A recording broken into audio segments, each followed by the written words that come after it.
Hi, I'm Amy from Mare Wellness and Myofascial Release. In this quick video, we're going to go over how to do the abdominal release.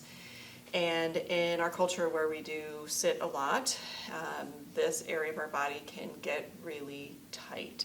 So having some time laying on our tummies can be really helpful to stretch this area and improve our posture. And it can even help with things like digestion and other areas of life as well. So the first thing we're going to do is go down onto our tummies. I've got a couple other things here that are going to help us.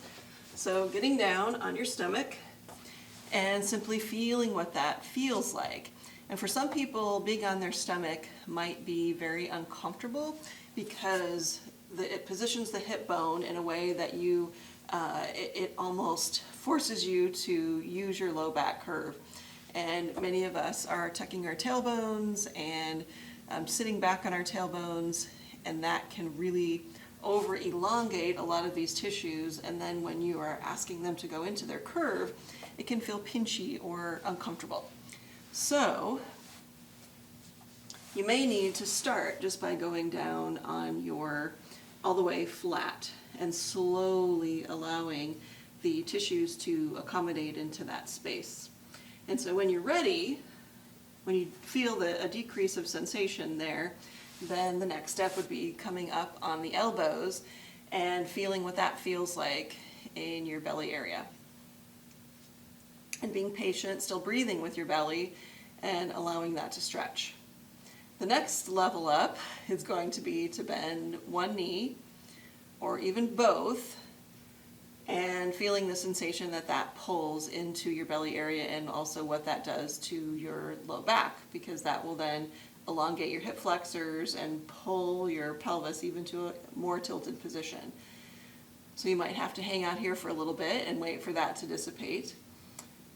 The next step would be taking a ball that's a little bit squishy and soft, so about this size, and then placing that somewhere in the belly. But you need to be extremely mindful of any old injuries or surgeries, making sure that you're off any precautions, you don't have any hernias, anything that you need to be careful of in your belly area before you do this. So starting with a very soft ball is the safest route to go, but please make sure you're following any precautions that you have for your body, and being very careful and mindful as you do it.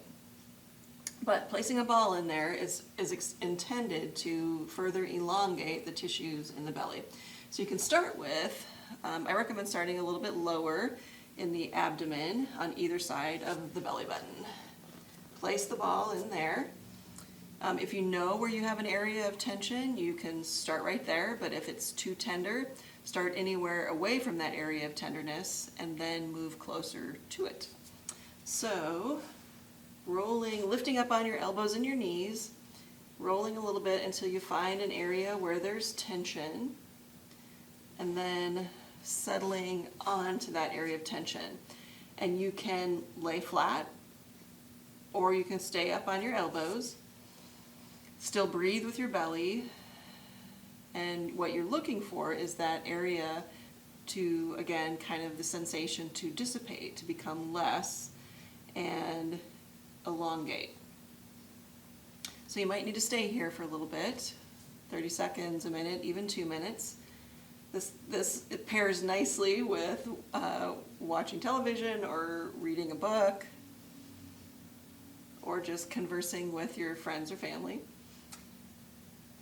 And then once that starts to dissipate, then you can either use your hand to move the ball a little bit, or you can use your body to move the ball and find another spot. Now, if even the squishy ball is a little too much for you, you can add more surface area to the ball by using a towel, or you can work on a softer surface. If you're ready for a little bit more, and if you want to get more up underneath the rib cage, closer to the diaphragm, you can use a towel, fold it up, place the ball on the towel, and that will press up a little bit more, a little more deeply, or you can even go to a smaller, firmer ball. These are still quite squishy, but they're more dense. It's quite a bit different sensation. But again, the goal is to identify restrictions, and a restriction you'll feel a little bit of tenderness. You should never feel pain, but you might feel tenderness, and you want to press into that tenderness and hold and wait for that to dissipate. But the key element regardless of what you're using, is really time and being patient and breathing and softening your body to make sure that you're doing it safely and very mindfully. So I hope that helps, and if you have any questions, let me know. Lots more information on marewellness.com. Thank you.